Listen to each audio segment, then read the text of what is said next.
Hey guys, Jason from Earthworks. Just wanted to show you what we're working on. So we call this landscape showcase. So you guys all know of our nursery. If you don't, we're a garden center here in Jacksonville, Florida. But this was our, I think, kind of like first real attempt at making, this is probably close to 4 or 5 years ago, making a space for our designers that like to sell projects to you guys out into Jacksonville market. A space that has a lot of things that we use already in these areas. So as we're doing a really cool review over in this space here at this table, we can then go ahead and present our drawing to you guys and show you like, oh yeah, the kitchen or the water feature, da da da da.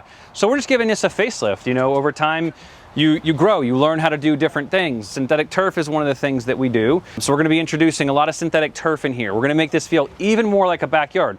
Right now it feels more like a home patio show, we felt over the years. So we're gonna update this, give this a nice facelift to just show what a backyard can look like. So we're gonna put a more upgraded fence in, synthetic turf, so on and so forth. So if you're interested in seeing this, just keep checking in and we'll show you guys what it's all about.